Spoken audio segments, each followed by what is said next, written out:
One mic. All I need is one mic. What's the name of the show? One mic with Big Mike. You know, ain't nobody getting hurt, ain't nobody, there's no crime being committed. And they say his style is too urban for the radio. This is real life stuff that's happened to me. Well, you know what? You, and you. One mic with Big Mike. I like to be able to do what I want to do. A sports talk show, but no subject matter is off limits. Meek Mill's concert is not called the Hell Yeah, I Banged Khloe Kardashian concert. And now, your host. Put your hands together for the one, the only Big Mike. All I need is one mic. Welcome to the One Mic with Big Mike show on this very great and, as Bone Crusher would say, vainglorious hump day. Absolutely. I hope every one of you guys have gotten over the hump well and all in one piece. Got a pretty decent show going on tonight, man. I feel good, man. I want to start off by saying, before I do anything social media wise and tell you guys about how to get in contact with me, I want to make sure I thank you guys, man, once again for supporting the show. You guys on Facebook, I'm starting to get the hang of the Facebook thing, and it seems to be helping a little bit. All the people who retweet my stuff, everyone who tunes in live. If you don't tune in live, but you get the show later on through the Spreaker or through wherever you're listening, I appreciate the numbers are looking better, looking a lot better, looking good almost. Not to where I would like them to be thus far, but yeah, they're coming. And you know what? Maybe I got a surprise that I'm working on. Not just me. One of my former coworkers, one of my first radio coworkers, had a wonderful conversation with him about kind of moving the show and some other things into another direction, into a bigger direction. So I'll give you guys some of the details on that. If not today, if not tonight during tonight's show, or this particular episode of the show, on Friday when I come back, because obviously I do the show Monday, Wednesday, and Friday right here on Spreaker.com. That's SPREAKER.com, and the Spreaker app for all of your mobile devices, any platform that you may be on. Go ahead and download that, either the app or log on to the website. I guess you don't say log on. I saw them clowning the dude on TMZ the other day for saying log on. I guess go to the website is the best way to say it. And sign up for your free Spreaker account. Once you do that, search for my show, One Mic with Big Mike, the number one, MICWITHBIG, MIKE. And once you do that, you can catch me every Monday, Wednesday, and Friday, like I said before, live at 7. And when you do that, if you're catching me live, you can click the little thought bubble at the bottom of the screen. There's a little thought bubble dancing around. I'm not really sure how it works yet with the actual mobile app, but I think it's the same thing, though. I think it's a thought bubble at the bottom of the screen. Just click on that, and you'll find yourself in the live interactive chat room where you guys can interact with me. You can interact with one another. You can tell me how much of an idiot I am or how much you agree with me, which would probably be never, but, it's cool. The idiot thing has probably got a better chance of happening than the old I agree with you thing. So you can also get in contact with me via Twitter and Instagram. Same handle as Spreaker. The number one, MICWITHBIG, MIKE, One Mic with Big Mike, and via the Facebook, via Facebook at my Facebook page, facebook.com/ONE, MICWITHBIG, MIKE. Still One Mic with Big Mike, except Facebook made me spell out the one instead of giving me the number, so it's ONE instead of just the number one. Yes, indeed, it is Hump Day. It is also Women Crush Wednesday. I started back doing it, I guess. I returned to doing it from my old show, Sports Kings, with my guy Rob Calloway. We were doing this every Wednesday, and I kind of stopped for this show, but I brought it back a couple weeks ago. This is probably the third or fourth one that I've done. Her name is Jasmine J, and her Instagram handle is at Indie I Cocaine. Or no, excuse me, it's _ Indie I Cocaine. That's INDI, 2 I's, COCAINE, as if you guys don't know how to spell cocaine. But another story for another day. Yesterday, Super Tuesday, everybody ran out and voted against Donald Trump. Ain't nobody vote. Y'all didn't vote for nobody. Y'all just voted against Donald Trump. But that's not what that was about yesterday. A lot of people thought that's what that was. We're going to vote against Trump. But really, it's the primary. So it was the Republican candidates running against one another, and the Democratic candidates running against one another, and it seems as though Hillary Clinton is going to come out of that pile, the Democratic pile, and unfortunately for a lot of people, not for Hillary Clinton, I don't think, Donald Trump is going to come out of the Republican side, and like I don't have any faith. Like I feel like the country as a whole, my opinion on that before I get into like the sports and all that kind of stuff about this, and tell you guys what's on the show tonight, that Donald Trump is not going to be the president of this country, right? But what's going to happen, what has happened, I should say, is the same thing that happened when President Obama did get elected to be the president of the country. A big old magnifying glass was placed right over this country, and we got to see all of the nasty, pus-filled, racist pimples and separatist pimples on this country. And that's what's happening right now. You know, everyone who feels like, you know, Donald Trump's got a point and he's the man and all this kind of stuff, all you're doing is telling on yourself. And I said it earlier today on social media. Like, if you got a white friend or you got white people in your life and they're not, like, genuinely just, disgusted by this dude, you probably need to move on and find you some new white friends. I'm just hollering at you about that. You know what I mean? Like, if you got, like, I've realized, I'm not a political person, but I realize a lot of the white people that I know are Republicans. I don't care. You know, because most of the time stuff like that is like generational. Your mom's a Republican, your mom and your dad are Republicans, their mom and dad are Republicans and Democrats or whatever. So I think the whole system is antiquated and flawed and stupid. So, you know, that's my political anecdote for the day. The other thing that I didn't do today, I told you guys I was going to try to bring back the video stream and like call it Watch Me Wednesday, but I didn't have enough time today, and I didn't feel like putting the effort into doing the things you have to do to get that done. So I threw that to the side.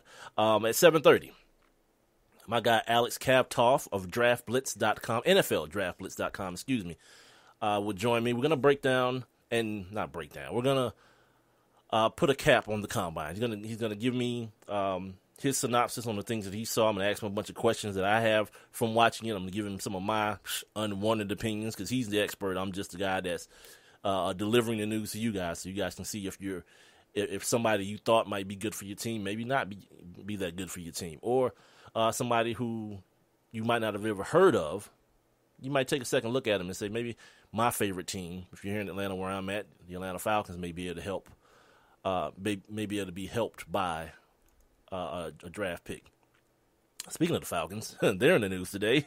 Now I'm going to lead the show off with that, but let me finish, telling you guys everything else that's going to be on the show tonight. Of course, at 8 o'clock, since we have a guest tonight, we'll do our daily look back into the annals of sports. We call it On This Day. We'll talk about also the Ivy League. The Ivy League football programs have decided to eliminate full contact, player-on-player tackling during the regular season. And they have a lot of data to back up this decision. It's something that's pretty much done in the NFL. And I posted the story on Facebook today. This is why I say I kind of realized how it works a little bit today. For the first time in probably months since I've been on Facebook, I kind of understand how it, what it is. And some people had some very interesting thoughts on the matter. I personally, I really, the guys I was talking to were in their 30s. I'm in my 30s, but I'm exiting them in a few years.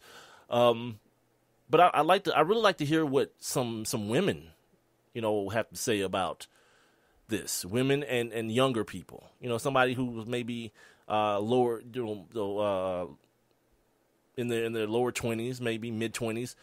See if the perspective is kind of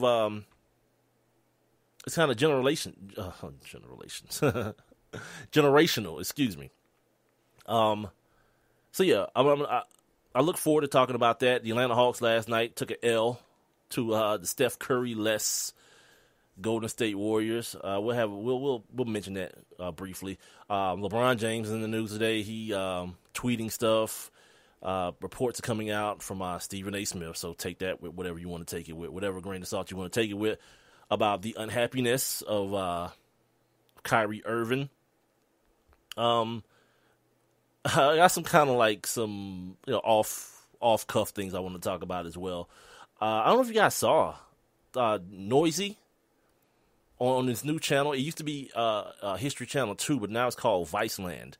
And they did I think it's a series, because it said, when you click the guide, it said episode 1 series, episode 1 of the series. And it was about Kendrick Lamar and him coming up in Compton. And it was very good. It was very well done. This white dude walking around with the Bloods in Compton, just kicking it, you know what I mean, over at one of Kendrick Lamar's homies' house, his grandma's house, eating gumbo. It was quite entertaining and informative, man. I love to see dudes who I love what Kendrick Lamar is doing. Is not being that cookie cutter guy who's making hood life and the things that go on day to day with the people who are struggling in the quote unquote hood, making that some sort of sensational thing to be, or something to ascribe to. He's essentially pointing out these things, but saying they need to change. And the people who are in the hood don't want to be here. You rich and out. Why you want to come back? And why you want to act like you hood, you know? So I can appreciate that, man. So if you guys get a chance to check that out on I don't know if it's on demand or you may have DVR'd it. It's called Noisy on Viceland. We had another conversation on Facebook today about materialism that I found to be very, very interesting. And people, like my people, man, whoa, y'all, yeah. When it comes to these Jordans and all this kind of stuff, y'all get real, y'all some defenders of old Mike, boy. Michael Jordan don't need your defense. He's cool. He's all right. You know what I mean? But you know, I think it was an interesting discussion. So if we have time, I definitely want to get into that. But to let me make sure I told you guys everything. Oh, this Aaron Andrews thing. See, this is why I need more women, like listening and being in the chat room, because I don't know how to really broach this Aaron Andrews situation. You know, she got caught. It was some years back too. Not got caught, but a guy was peeping Toming her and filmed her getting nude in her hotel room, and he posted it on the internet. And you ask me, she blew up from that. Like, she is Aaron Andrews, and she's all over the place and Dance with the Stars and all these places. She took Pam Oliver's job on Fox. And I think part of that is because of the celebrity that she gained through this incident. But she sees it a different way. And I don't know. I'm not going to say that I'm necessarily... Well, the evidence bears out that I may be more on the right side, but I can't dismiss the way something like that will make someone feel. Because I can definitely minimize it and say, look, okay, people saw you naked. You know what I mean?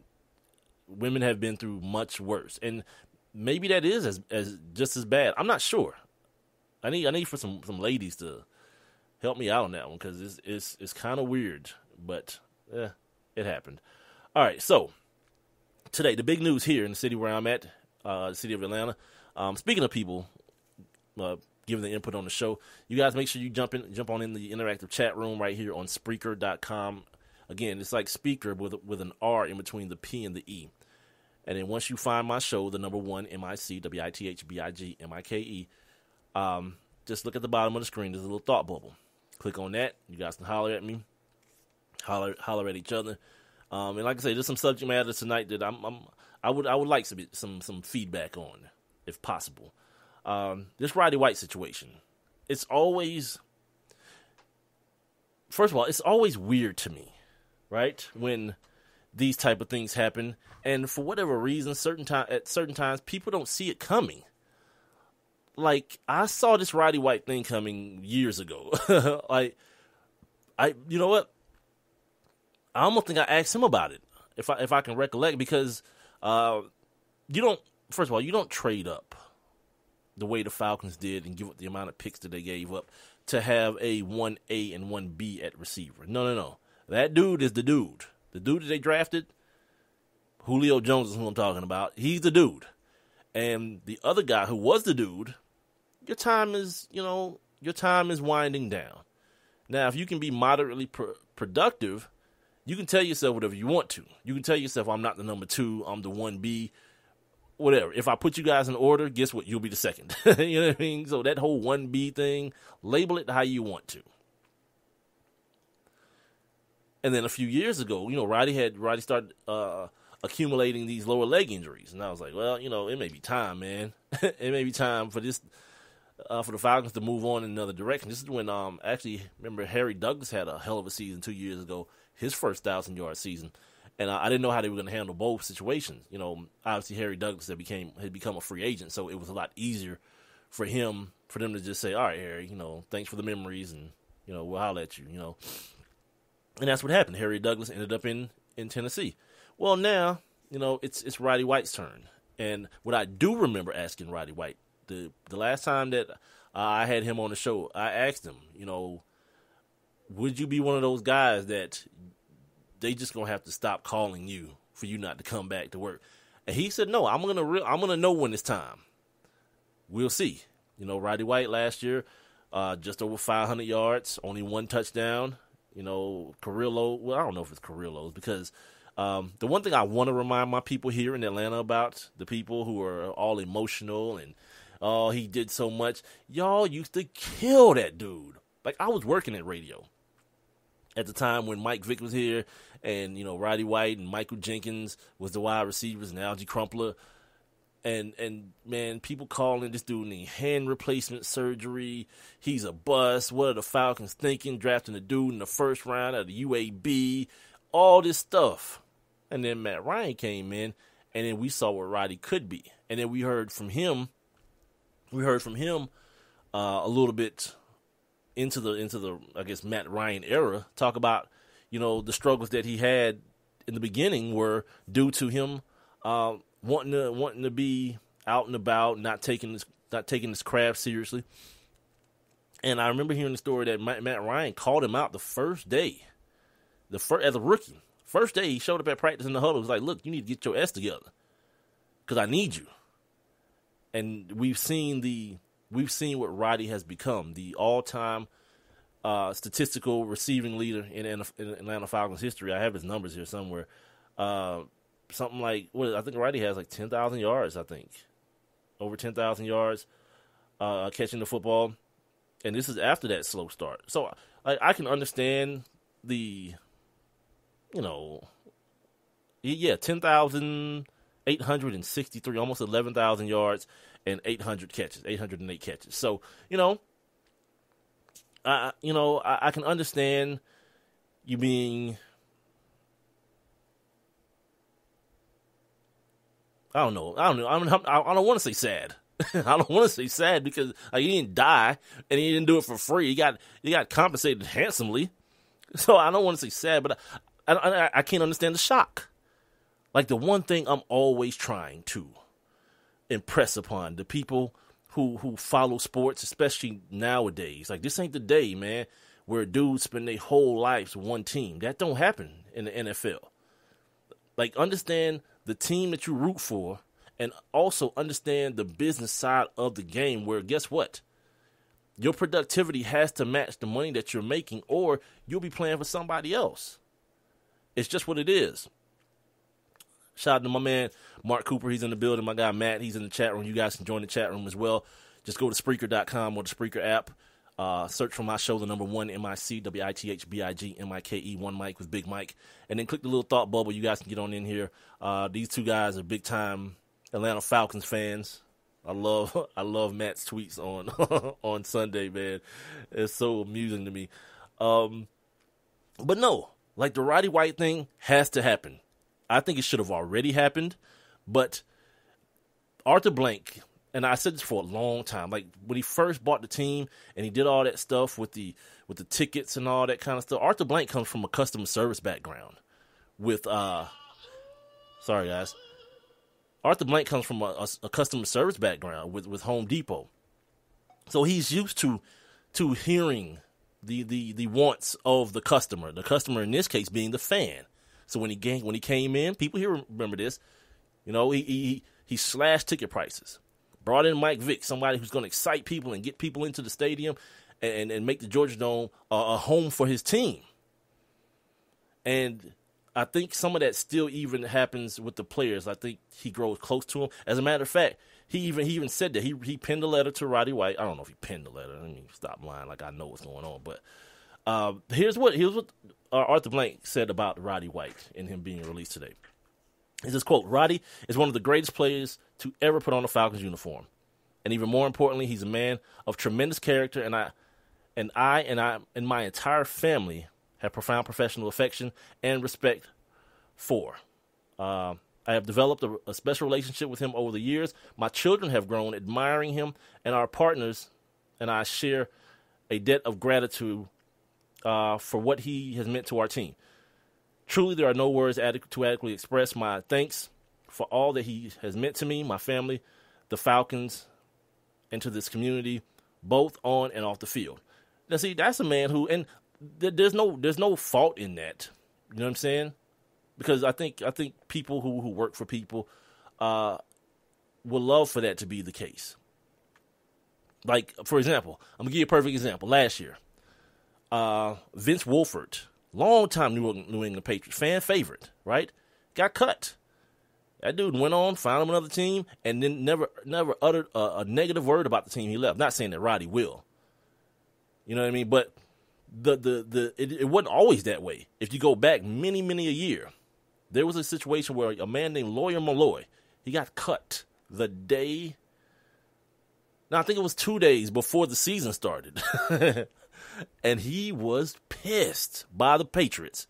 Went out, first game of the season. He ended up signing with the Buffalo Bills in division. They played the Buffalo Bills, first game of the season. Lawyer Malloy had a hell of a game. Matter of fact, yeah, people here know Lawyer Malloy. He played for the Falcons at one point. Yeah. I think the Patriots went on to win the Super Bowl that year, so it really didn't matter. But he was pissed. I think the same thing happened with Ty Law at one point. But after a while, the more it happened, you know what it became? It became known as the Patriots way. You know what I mean? It became known as what the Patriots do. And I think as a successful franchise, you know what? That's what you do.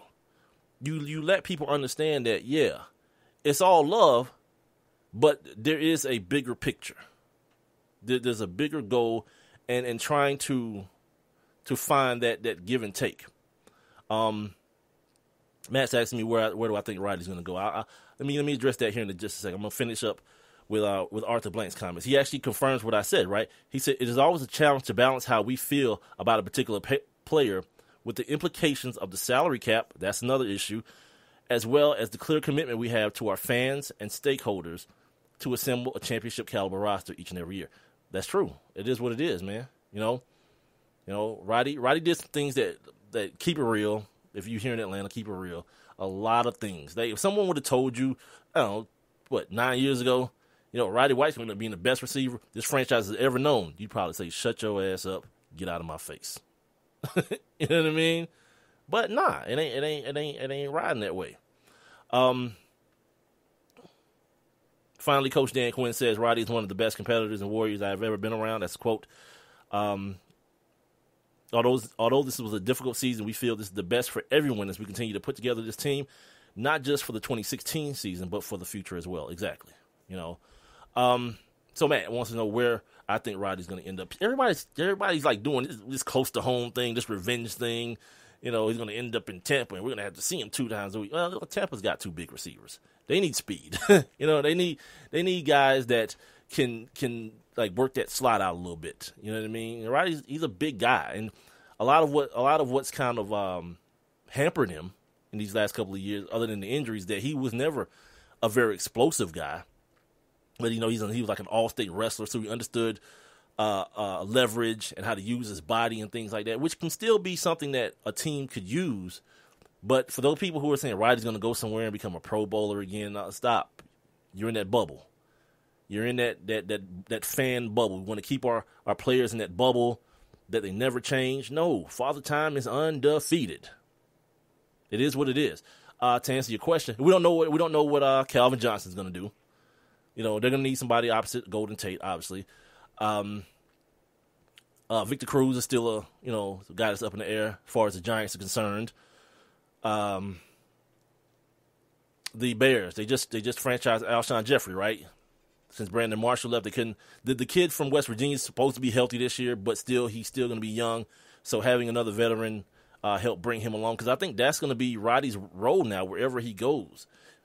To a team that has some young guys like Mark Cooper's mentioning Carolina and Tampa. Well, Carolina's got two guys. They've got Kelvin Benjamin coming back. They've got Devin Funchess that they just drafted last year. I don't know what Teddy Ginn's situation is. I know, what's my man's name? Jericho Cotchery. He's probably not going to be there no more. So maybe, but I don't really see. And then like most things in the NFL, it's going to boil down to price point. You know, is Roddy going to be able to like look at those numbers and see like, damn, this is a lot less than it was last year and be cool with it? All right, well then cool. But if not, nah. I don't know, man. Roddy might be. I don't know if you guys were listening at this point, but Roddy told me some years ago when I asked him about, you know, what kind of player is he going to be. He's going to be the kind of guy that just play till the wheels fall off. And he told me, he's like, nah, I'm going to know when it's time. A couple weeks ago, he said, I'm a Falcon for life. So if that's any indicator of, like, if I can't play for the Falcons, then effort, I'm done. Jesse Tuggle did that.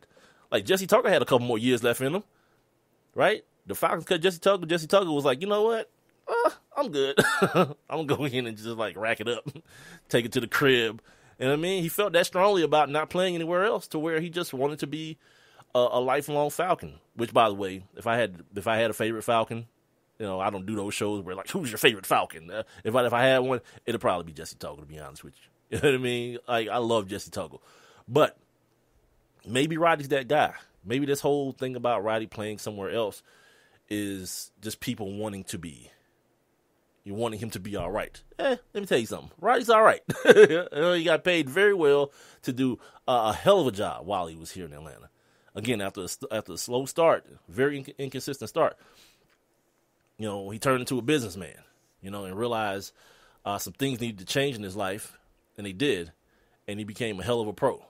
So, yeah, I don't feel sorry for Roddy, and I don't think anybody else should. I don't feel sad.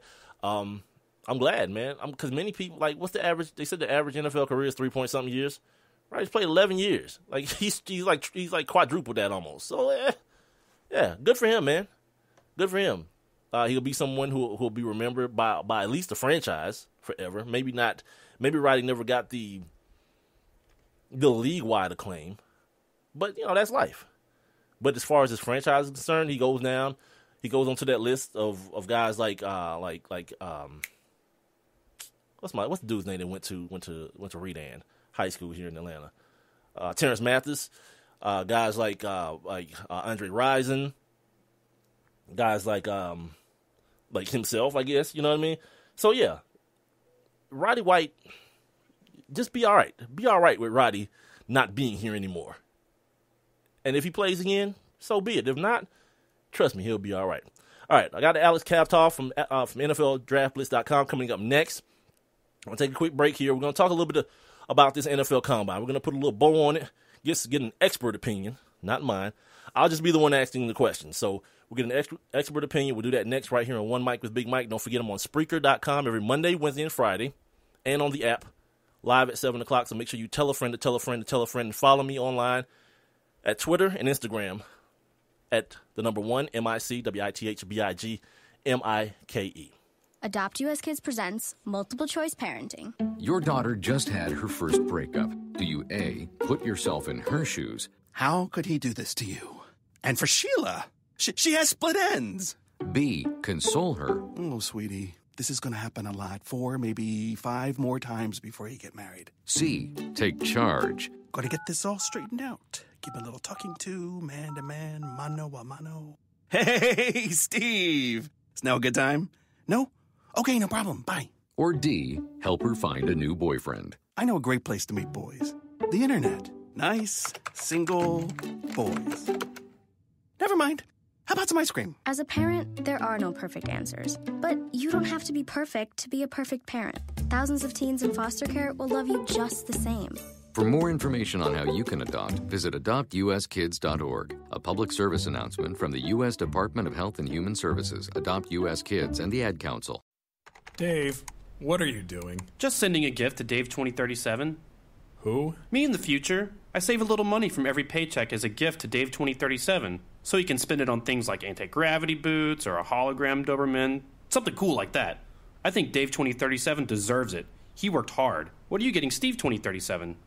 I guess I was thinking Steve 2037 would just fend for himself. Well, all right, but don't expect to be borrowing my anti-gravity boots. You want to have money in your future? You got to start saving now. Putting some money from every paycheck into a savings account or contributing to your 401k can make a big difference later. Put away a few bucks, feel like $1 million. For free ideas and easy ways to save, go to feedthepig.org. That's feedthepig.org. Hey, let's just hope Steve 2037 doesn't get his hands on a cold time machine, because he is going to come back here and knock some sense into you. This message brought to you by the American Institute of Certified Public Accountants and the Ad Council. Welcome back to One Mic with Big Mike. Of course, I am Big Mike. Heard every Monday, Wednesday, and Friday live at 7 p.m. on Spreaker.com and the Spreaker app for all of your mobile devices, whether it be Apple, Android, or what's the other one? Windows device. You guys can check me out every Monday, Wednesday, and Friday live at 7. If you don't catch me live, you guys can also go to the Spreaker website. That's SPREAKER.com. And every show I've done since November has been logged and cataloged there for your listening pleasures or your torture, however you want to look at it. Also, make sure you guys are following me online, Twitter and Instagram at the number 1 MICWITHBIGMIKE, and on Facebook.com/ONEMICWITHBIGMIKE. One Mic with Big Mike. Now, as promised, we're joined by a draft expert. His name is Alex Khvatov. He's from NFLDraftBlitz.com. Make sure you follow the site at NFL Draft Blitz on Twitter. Alex, how you doing, brother?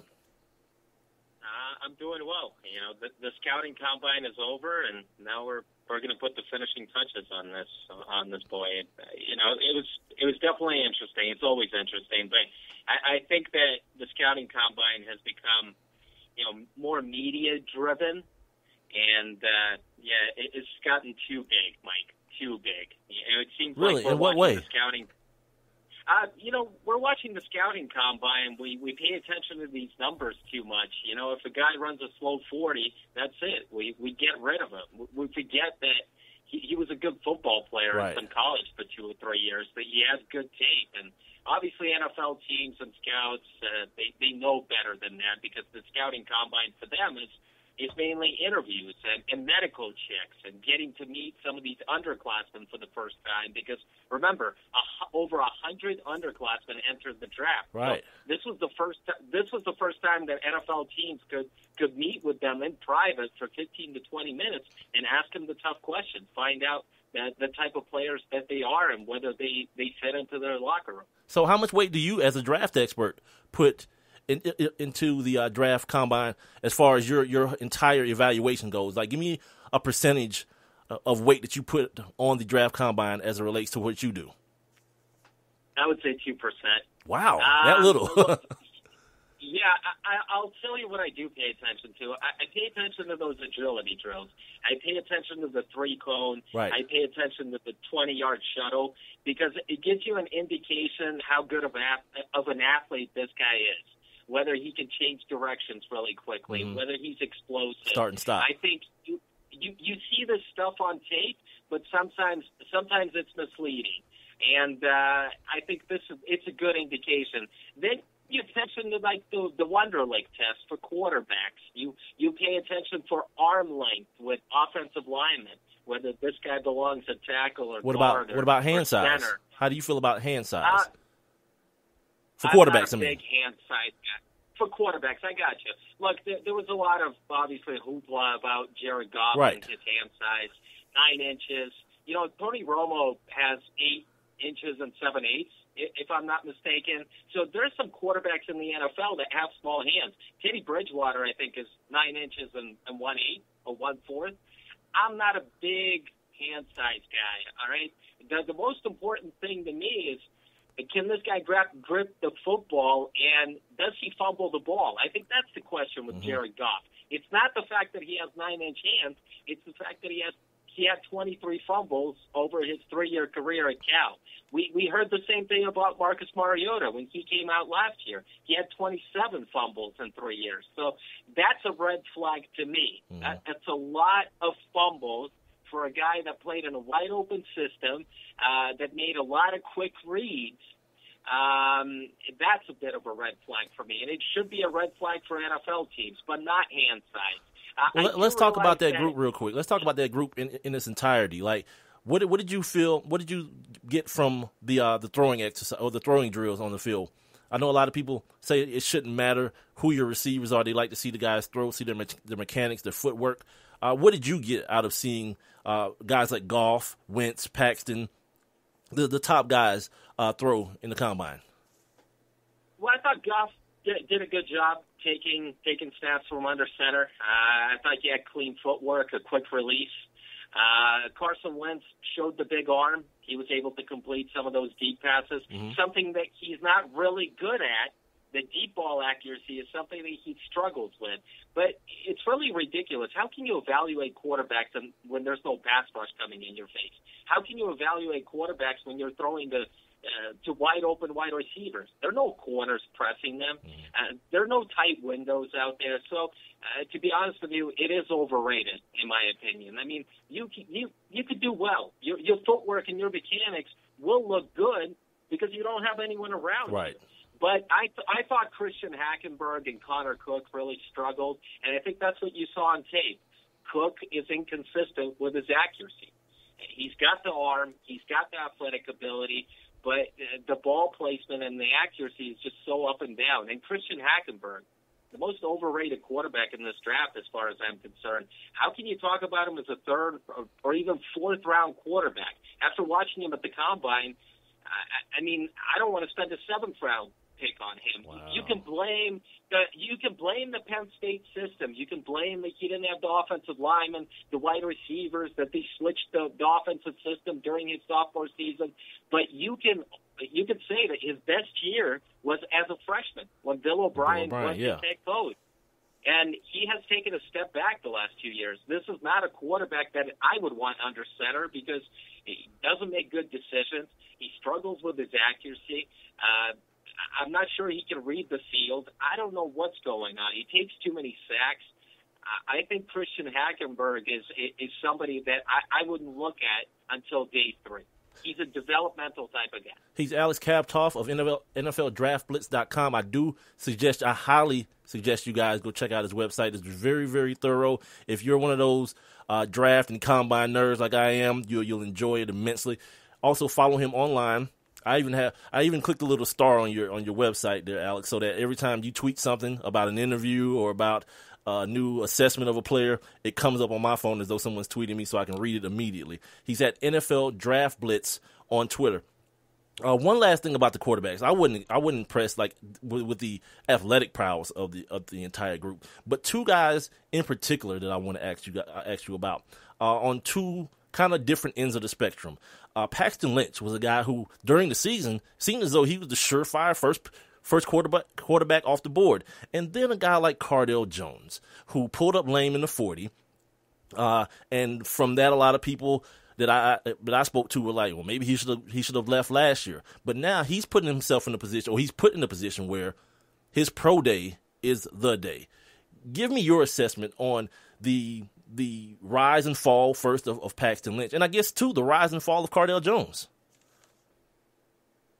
All right, let's talk about Paxton Lynch. I think he's still a top 15 quarterback. This is still when you look at the quarterbacks in the NFL, I would still say Paxton Lynch is probably better than half of those guys. I think he projects that way. He's got upside. He's got arm strength. He's got the size. I think people question whether he's accurate enough, but he's really deceptive. He's really athletic, deceptively athletic, I would say. And I think he's got upside. He's still going to be a top 15 pick just because look at those teams that need quarterbacks, the 49ers, the Rams. If he's there at 15 and the Rams, even if they do sign Peyton Manning, and there are some whispers out there, I do think that they're going to spend it on a young quarterback because can you trust Peyton Manning? What is this, going to be a one-year deal? You need to have a quarterback of the future. So I think he's not going to get past the Rams at 15, and I think he'll still be in the conversation in the top 10. It's just right now people are focusing on Jared Goff and Carson Wentz is the big boy on campus, as they say. But Baxter Lynch is there.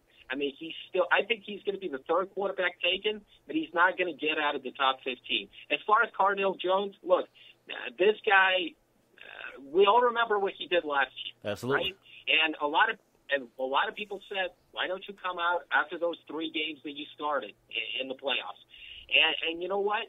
He probably should have. He probably should have listened, because when he went back, he won that quarterback competition. He struggled early, and then J.T. Barrett came in. So they benched him. He didn't start for most of the year. Now he's coming in. He measured in at like 253 pounds. I don't think this guy's in shape. And then he pulls up in the 40. The pro day is going to be really important for him. I know he's going to show his arm strength, but I want to see whether he's going to be accurate enough. It is a lot of pressure, because remember, 2 years ago, Teddy Bridgewater didn't work out at the combine. He came back, performed at his pro day, had an above average day. Right. And a lot of teams looked at him and said, I don't want this guy on my team. You know, he doesn't look like the guy that I saw on film. The Vikings got themselves a great quarterback at the end of the first round. I mean, this guy is going to be a Pro Bowler for years to come. But I think the same thing could happen for Cardale Jones, because if he struggles during his pro day, last year people were talking about first, second round pick. This year we might be talking about Cardale Jones as an undrafted free agent. It's not out of the question if he struggles at his pro day. Now, the other group, the next group I want to talk about is the running back group. And my guy Charles Davis loves to talk about this quarterback renaissance that we're about to this running back, renaissance that we're about to experience. I'm in the other party. I don't believe in this NFL. I don't believe in the first round running back. Now, the Todd Gurley thing, all right, I'll concede that. But the fact of the matter is, I can look at 5 other guys that weren't drafted that contributed mightily to their teams last year and last season. And I don't think the running back position is necessarily a gauge to a team taking that next step to become a winner. Now, Ezekiel Elliott went to the combine and did what he does, looked very, very good. Derrick Henry, huge, huge, fast, and explosive. But after those guys, what should I be looking at later on in the draft? I mean, I'm thinking Ezekiel Elliott might be that first round guy. Guys like Derrick Henry might be at the top, very, very top of the second round. But after that, what should teams looking for running backs be looking for? Or who should they be looking for? I'm sorry. I think there's a lot of depth. I mean, besides those 2 guys, Elliott, I agree with you. I think he's a top 15 pick just because of that explosive ability. He carried that Ohio State offense. He carried them 2 years ago during the championship run. He carried them last year as well. So that's a big thing. In terms of Derrick Henry, I'm kind of torn on him. I do think he belongs in the second round, but is he more talented than those other Alabama running backs that came out before? I don't think he's more talented than Eddie Lacy. I think he's closer to like T.J. Yeldon, Ingram. I mean, that's where he belongs. I know he is a big man. He runs fast. He never got caught at Alabama when he got into the open field. Right. So you saw that speed. And I think he's closer to like a Brandon Jacobs type. And the reason why I say that That's is the same thing I said. Exactly what I said. He's slow to the hole, Mike. He's slow to the hole. This is not a guy that's going to carry the ball 35, 40 times. It's not going to happen. He's more of a red zone back, more of a short yardage type of guy. He's slow to that hole. He doesn't change directions really quickly. So if the hole doesn't open up and he tries to bounce it outside laterally, he gets tackled quite a bit. And I just think that's going to be his problem in the NFL. You got to give him wide open lanes. If he has it, he'll hit it and he'll run over people. That's where he's going to be successful. In terms of the other running backs, let's go through the list. Devontae Booker from Utah. This guy always makes the first defender miss. You know, he's not the biggest guy out there. He's not the fastest guy out there, but he has that shiftiness. I would say, think of Tiki Barber. Okay. If you're a New York Giants fan, I would say this guy's got that ability because he's a great receiver coming out of the backfield. He can be a 3-down back. He can pass protect as well. Kenneth Dixon from Louisiana Tech. This guy has been the workhorse for that team for the last 3 years, it seems like. He performed really well at the Senior Bowl. He showed the ability to be a three-down back. Alex Collins from Arkansas, his tape is better than what you saw at the Combine. He's got lateral quickness. He can make people miss. He has good vision. He ran a 4.59. It's not going to impress a lot of people because I expected him to run in the high 4.4s, but there's still your pro day there. He can impress. And there's also a guy by the name of Paul Perkins from UCLA. Those guys are going to be taken somewhere in the third, fourth round range. But Paul Perkins is an interesting guy out of UCLA, kind of a mid-round sleeper. But I agree with you. In today's NFL, it's a passing league. Yep. It's about quarterbacks. It's about wide receivers. So you can get a running back later on in the draft, and you can pick him up as an undrafted free agent because a lot of teams use 2-3 back system now. They don't have that guy that carries the ball 30, 35 times a game. So I agree with you. I think there are some special backs out there, like Todd Gurley. There will be a special back next year, Leonard Fournette out of LSU. Absolutely. But you can find the running back somewhere in the middle rounds at the end, even as an undrafted free agent. These guys can come in and contribute. Yeah, because you don't want to get Melvin Gordon. He's Alex Khvatov of NFLDraftBlitz.com. Make sure you guys are following him on Twitter as well, at NFL Draft Blitz, talking all things NFL Combine as we lead up into pro days and then subsequently into this year's NFL Draft. I myself was very unimpressed with the tight end position. I don't even really want to talk about those guys. It seemed like a few years ago there was this nice run of these big athletic tight ends, and now I don't know. But the other position that was kind of underwhelming was the wide receiver position. Treadwell didn't run, but then guys like Braxton Miller ran 4.5. The kid from TCU did well, I think. And Will Fuller, Notre Dame, I think he put his name on some people's boards if he wasn't already there. What did you take from the wide receiver group in last weekend's Combine? This is a really disappointing group. Yeah. I think we've been spoiled the last 2 years because the 2014 wide receiver class is probably going to go down as the best wide receiver class in history as we look back on it like 10 years from now. The Sammy Watson class? Guys like Odell Beckham, Sammy Watkins, Mike Evans, Allen Robinson, Jarvis Landry. I could go on and on. Yeah. There's like about 10 wide receivers that came out of that class that are contributing right now. Last year, we also had a pretty good class, which was headlined by Amari Cooper. Mm-hmm. He's going to be a great player for the Raiders for years to come. But let me put some numbers in perspective. Look, you have to be able to separate at the next level. And these guys ran 4.6, 4.7. We even saw some 4.8s. Right, for some guys. It's absolutely amazing. Only 2 guys were able to crack and run under 4.4. Only 6 wideouts ran under 4.45.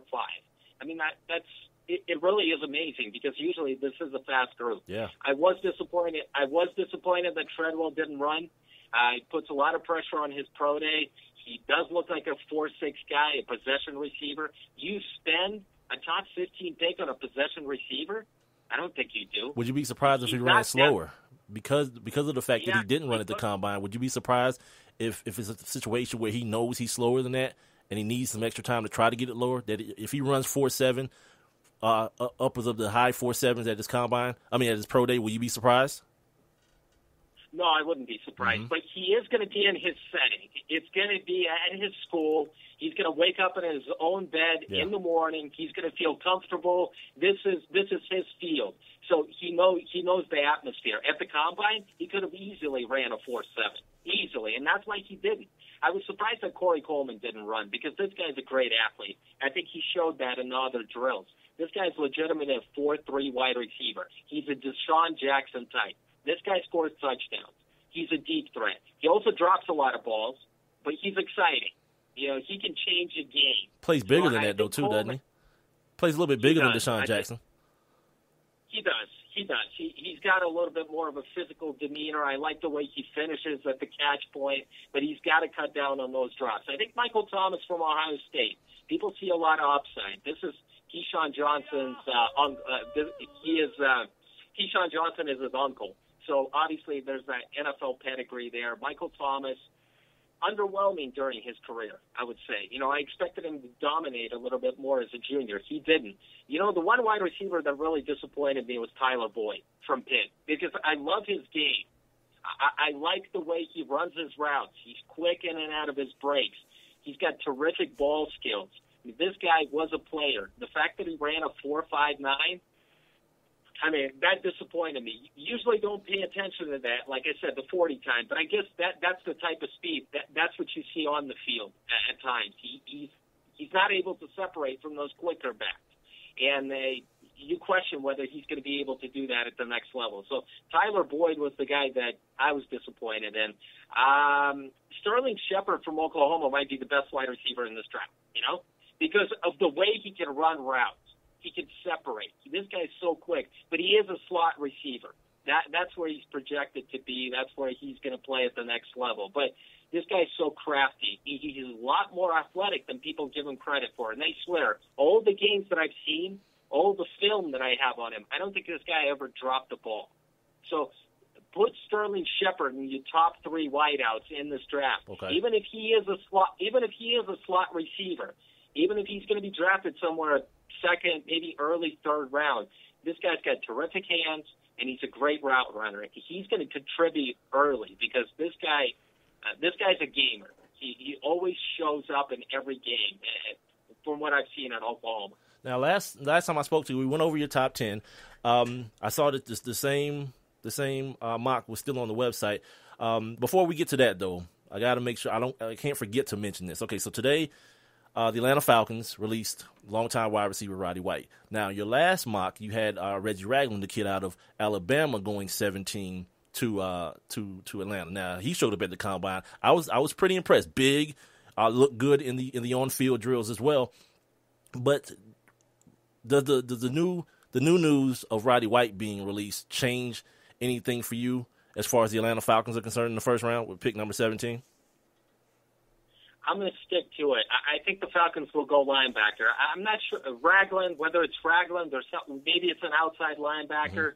I was looking at Ragland from this standpoint. He is a middle linebacker. He was a middle linebacker at Alabama, but he did try to play outside linebacker at the Senior Bowl. He showed up a bit heavy.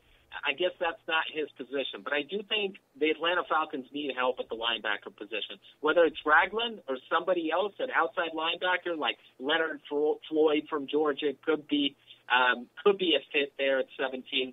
I don't think the Falcons will address the wide receiver position in the first round. I realize that they've drafted wide receivers in the first round, but I just think this is a bit of an underwhelming group. I don't think there's anybody out there at 17 that's going to be worth taking. Even if it's Corey Coleman, a guy who can stretch the field. Yeah. I don't think you go in that route. I think the Falcons will go wide receiver somewhere in the third, fourth round. There is some depth there, and they could address that position later on in the draft. I think they go defense in the first round. Linebacker, maybe D-tackle, because this is a great group of D-tackles. We can see as many as 11 or 12 guys go in the first 2 rounds. Alex Khvatov of NFLDraftBlitz.com joins me. Make sure you guys are following him on Twitter at NFL Draft Blitz. Speaking of those defensive linemen, you were right. We spoke last week, and you said this was going to be an impressive group, and they, in fact, were. Before we get into what impressed, I want to talk to you about 2 guys.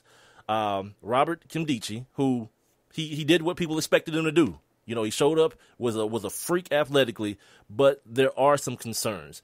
And as far as him falling in the draft now, where you might see him ending up. And then Noah Spence, a guy who a lot of people are saying his interviews went kaput because he gave a couple of different stories as it pertained to his issue at Ohio State.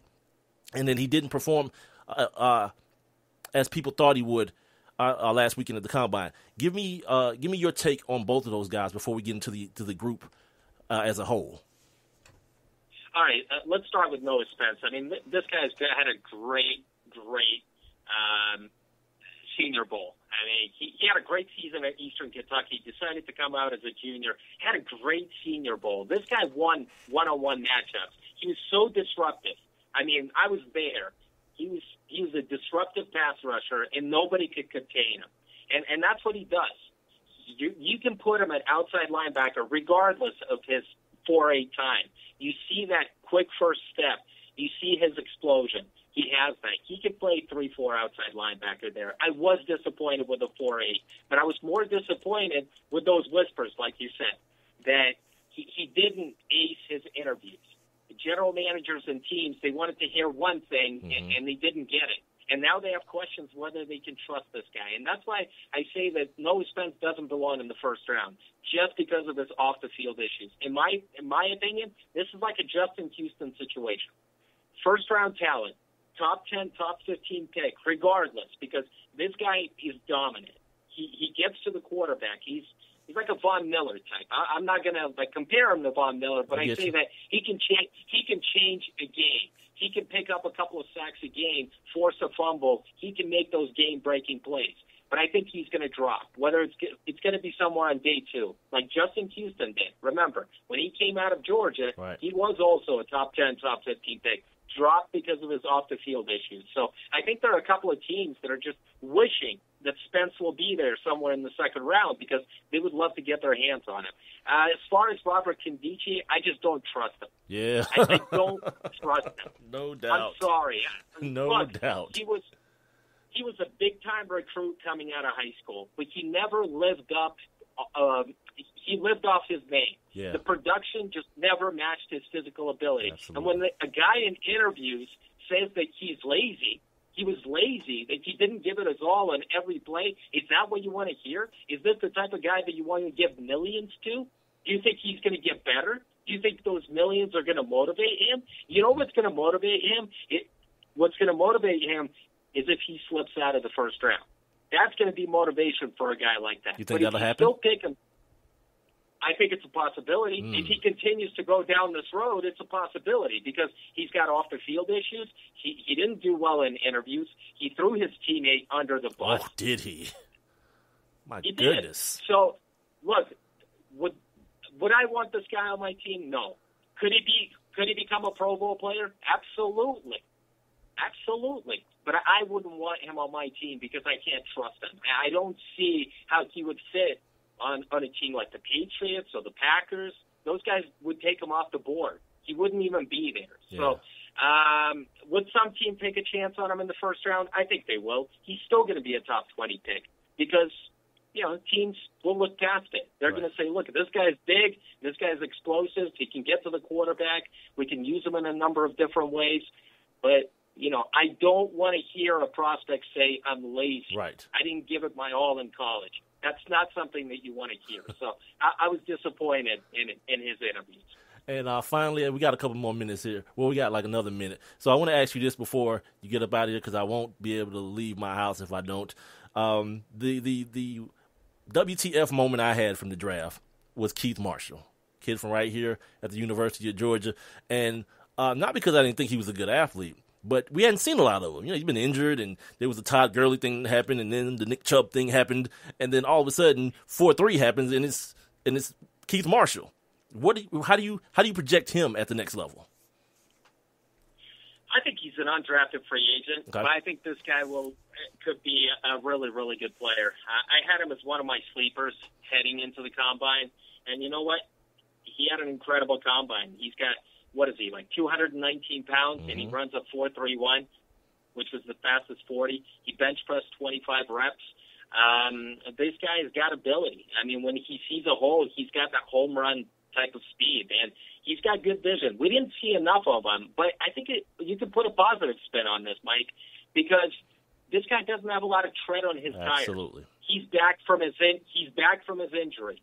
A guy by the name of Terrell Davis, who played at Georgia. Or did he ever play at Georgia? I don't think we know because he was also injured. But you know what? The Broncos took him in the 6th round, and we know the end of that story. So Keith Marshall is really an intriguing guy as a late-round running back or as an undrafted free agent because we talked about it. You can pick up a running back like that, and he could become your starting guy by week 5. So Marshall is somebody to keep an eye on. If he checks out medically, I would love to have this guy on my team, and I wouldn't have a problem picking him up somewhere in the 7th round. There it is. Alex, once again, I'm full, man. I got better. I got smarter. I'm more informed about the draft, and it's all because of you, and I appreciate you joining me today, sir. Thanks, Mike. Appreciate it. He's Alex Khvatov, NFLDraftBlitz.com. If you don't know about the site, find out about it. NFLDraftBlitz.com. Also, follow him on Twitter, just like I do, at NFL Draft Blitz. We're going to come back after a very short break. I'm gonna finish this whole, I'm going to finish up this Roddy White thing, right? And we're going to get into this tackling stuff. And I also got to make sure I talk to you guys about materialism, especially amongst my people. Shout out to my guy, Peter Quill. He's in the chat room right now with Coop and Matt as well. So I'll come right back. Also, I got to do On This Day. So I do On This Day, get that out of the way real quick, and then we'll get back into the show right here on One Mic with Big Mike. I'm in almost every school bus and classroom. I go to school with your children. We say the Pledge of Allegiance together. You see me around the neighborhood, and you tell me that I'm a pretty good kid. Well, I'm one out of every 5 children in America, and I'm struggling with hunger. This problem is closer than you think. My teacher tells me we can grow up to be whatever we want. I want to grow up to be someone who doesn't go to bed hungry. There's enough food in this country to feed everybody. Please visit feedingamerica.org today and find your local food bank for ways to help. Every dollar you donate helps provide 8 meals for kids like me, quietly struggling with hunger. Together, we are Feeding America, brought to you by Feeding America and the Ad Council.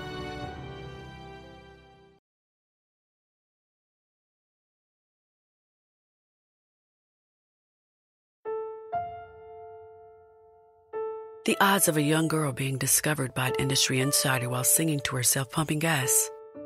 1 in 300 million. The odds of a daughter of a clergyman from Severn, Maryland, spending 11 weeks at number 1 on the U.S. singles charts. 1 in 19 million. The odds of going on to win 7 Grammy Awards. 1 in 1.4 million. The odds of selling over 40 million records. 1 in 800,000. The odds of this musician and performer having a child diagnosed with autism. 1 in 68. I'm Toni Braxton, and I encourage you to learn more at autismspeaks.org/signs. Early diagnosis can make a lifetime of difference. Autism Speaks. It's time to listen. Brought to you by Autism Speaks and the Ad Council. One mic. All I need is one mic. What's the name of the show? One mic with Big Mike.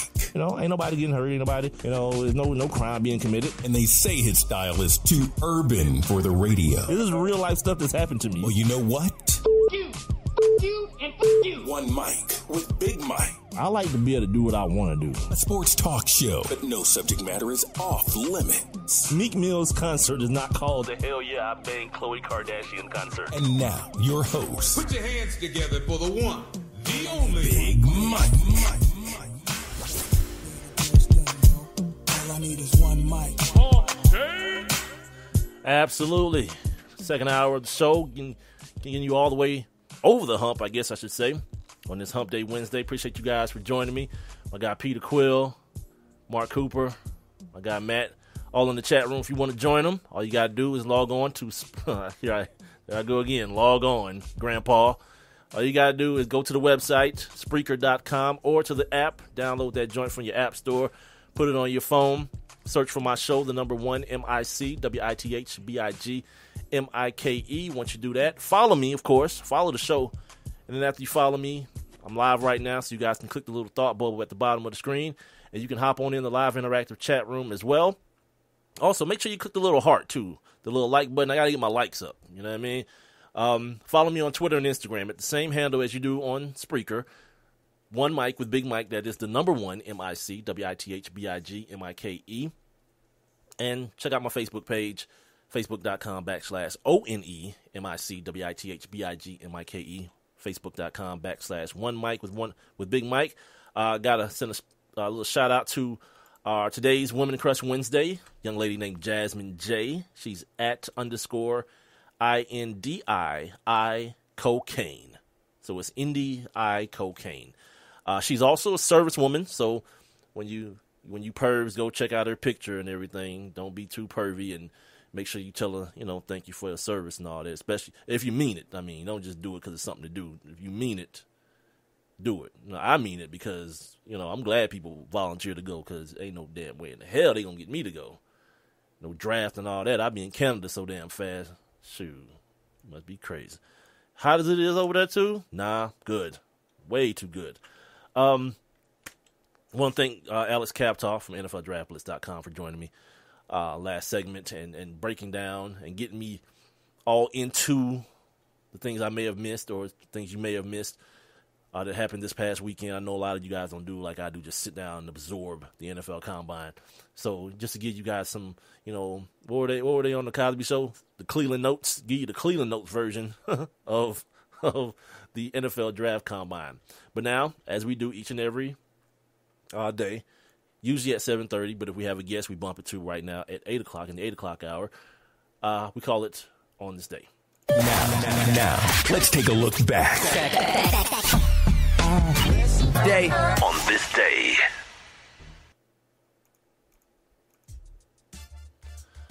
All right, on this day in 1904, the quote-unquote official playing rules of baseball clubs were adopted. On this day in 1874, baseball's batter's box was finally adopted. So what the hell they do before? You just stand where you want to? Now they have, the chalk outline, the batter's box. On this day in 1951, the first NBA All-Star game occurred.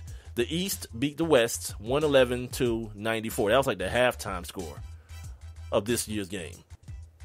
Oops, sorry. My bad, the record skipped. On this day in 1952, Marlene Hague, she won the LPGA Sarasota Golf Open. On this day in 1962, Wilt the Stilt Chamberlain scored that incredible 100-point game. 100 points in an NBA game, I should say it that way. I still contend that Kobe's 81 trumps that. Maybe because I didn't see the 81, the 100. Didn't see the 81, and I saw a dude getting buckets that wasn't 2 feet taller than everybody else on the court and 50 shades blacker. Just saying. On this day in 1969, Phil Esposito became the first NHL player to score 100 points in the season. On this day in 1974, Greg Chappelle makes 200... Nah, I meant to delete that. Sorry. On this day in 1991, North Carolina State's Chris Corsiani became the first NCAA player to get 1,000 assists. On this day in 1992, the highest paid baseball player in baseball was Ryan Sandberg. He signed a 4-year contract worth $7.1 million per season. Yeah, Alex Rodriguez made that in right now. He just made $7 million. Hi, that was 1992, B. And now dudes is running away with $26 million. Good for them, man. And finally, on this day in 2004, George W. Bush, he awarded the nation's highest honor, the Congressional Gold Medal, posthumously, I guess that means after he was dead, to Jackie Robinson's widow. Her name is Rochelle Robinson, of course. Jackie Robinson died in 1972, and ladies and gentlemen, that is your Monday. Oh, Sue, no, don't want to go back in time. Let me give you back the keys to this damn DeLorean. It's the Wednesday edition of On This Day. Now, just to kind of put a little bow on this Roddy White situation, I thought I did in the first half hour, but I do it now. I think Roddy was good to the city. Roddy made a bunch of plays here, but Roddy did his damn job. He played football. And the one thing that I'll continue to try to impress upon fans of any sport now in this day and age is that no longer can you root for a player. Like I'm not a fan of any particular team myself, but for the people who I normally speak to, Facebook or on social media or wherever, that are Falcons fans, understand the Falcons have to stand alone. And probably too for the Bruz, now that I think about it, that number 84 white jersey is obsolete, so you're probably pissed about that. And spend all your money on this authentic jersey, and now you look like a fool at the game when you're wearing it, and some like third string tight end is wearing number 84. Like, when the last time the Falcons retired a number? Do they even do that here? I can't even think of. Did they? Yeah, they do because they got the Ring of Honor with Dion and Jesse Togan, those dudes in it. So maybe Roddy White eventually, has his joint up there, but not next year. Yeah, next year it's gonna be some third string tight end from Toledo Institute of Technology or some damn where, and you're gonna be rocking that 84. People are like, man, who the hell is that? No, everybody gonna know. They gonna know who it is. But you get the point I'm making. You invest in these players, and then business says they got to move on. And Roddy did a grip. He did 11 years. Yeah, there's a lot of dudes that's he did 11 years with really not any fanfare. Like, it wasn't never no situation where Roddy was holding out at no time. And, his deal came up. They got it done. I guess both sides thought it was fair. And he played 11 years. Now it's time to move on.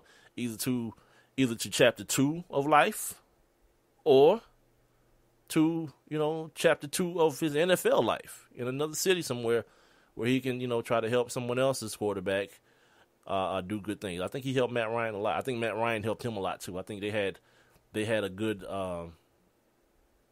thing going between the two of them, and now Matt has to do what we've seen Matt do in the last few years here is zero in on number 11. Nah, he don't need to do that. He don't need to do that because that don't work. That gets you 8-8.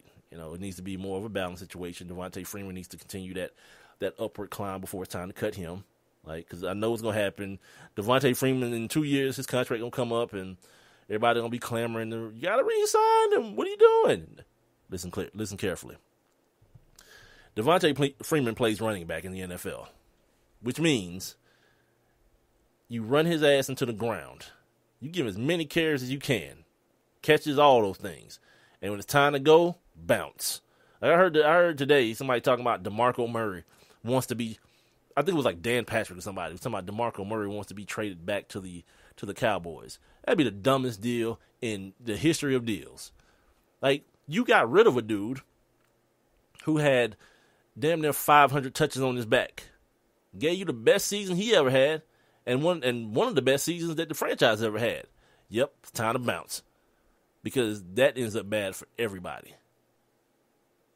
And the Philadelphia, people want to talk about system and all that foolishness. Now, the Philadelphia Eagles found out what 500 touches do to a dude. You know what I mean? And now he's got, I don't even know if he got 200 last year. But whatever it is, it's on top of that 5. So to bring that back to me, to try to give that back to me, nah, I'm done with that problem. If I'm the Cowboys, I'm done with that problem. I gotta move on. Get you one of these young boys. Get you, like my man Peter Quill says, he thinks Keith Marsh is gonna be a stud. I don't know why. Like if you wasn't a stud in the SEC and you couldn't stay healthy with children hitting you, it's hard for me to believe you're gonna be a stud at the next level. It might happen, yeah. Who'd it happen to? Willie Parker. But Willie Parker wasn't hurt. He just couldn't get on the field at North Carolina and ended up, killing it in the damn Super Bowl. People like, who? Yeah, fast Willie Parker from the Pittsburgh Steelers. I know, it happened and it didn't happen, but yeah. He's a guy who didn't play much in college and ended up doing hella great things in the pros. But to just say that Keith Marsh is going to be a stud, hell, you know more than I know. You know what I wanted to ask him about too? That kid Peyton Barber, the kid who said he went pro out of Auburn because his mom's homeless. I actually reached out to his people to try to get him on the show, but I'm not at that level yet. So they did the old, we'd like to politely decline, and I was like, I know, I gotta get my weight up, whatever. And I thanked him and said, hopefully something will come up, we can get something together soon or whatever. I said something unsincere and professional, which really I was like, you mother, but whatever. So the other thing that came up in the news today, or came across my eyes today, that seemed like a lot of people were talking about, the Ivy League schools, Harvard, Yale, Brown, Cornell, Dartmouth, those high-toity schools, schools of intelligence. I think most of them up in the Northeast, right? They've how do I want to phrase this? They've banned player-on-player tackle at during the regular season, the football season, right? To prevent injuries and things of that nature. And the first one I heard it, and I think what everybody does, everyone who's 30 something and older, especially us males, and we want to be alpha males and all. We hear that, and we initially kind of bristle at the idea of that, like it's some sort of some sort of man code or some sort of sign of toughness to continuously stop another human being's momentum, full speed momentum with your own body, and a lot of times your head, and I think if we all kind of just take a step back and look at it from the eyes of the smart people. I mean, to me, it helps that it's not, I don't know, Arizona party school that came up with this. And I don't know what Arizona is academically, but it helps me just kind of process it more that it's smart people. It's people at Harvard and people at Yale, and these the people we consider to be, the crust of academia, the upper crust of academia, came up with this philosophy. Now, you say, what philosophy? Okay, let me make sure I tell you guys exactly what's going on, right? This article's from the New York Times that I'm reading from. They're eliminating all full contact hitting from practices during the regular season. Now, that's important because on Facebook today, I just asked people their opinions, like what you thought about it. And it was mostly dudes. I didn't hear from any females, which is, I really wanted to be honest with you. I wanted to hear like moms and even younger cats, cats that might still be playing high school football or just finished playing high school football or maybe currently playing professional football, how they felt about this.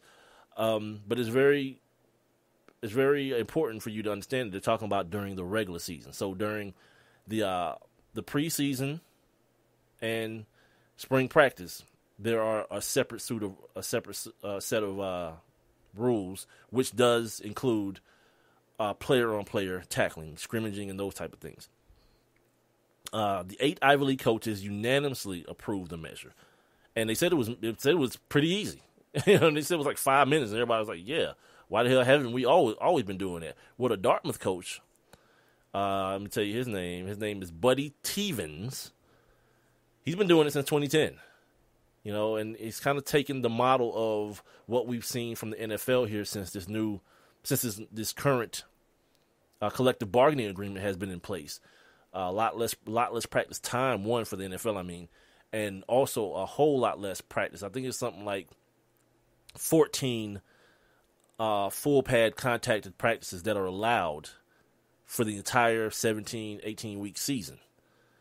Now, that being said, a lot of teams don't even get close to the limit. Because these guys are pros. They've been playing ball all their life or whatever. Now we see poor tackling, but I don't think more tackling in practice would help that. I think the poor tackling that we see is the biggest contributor to it. It's like dudes is huge and fat. It's like, you tell me how you form tackle Adrian Peterson. Like, hell, I don't know. You a bulldozer? I don't know.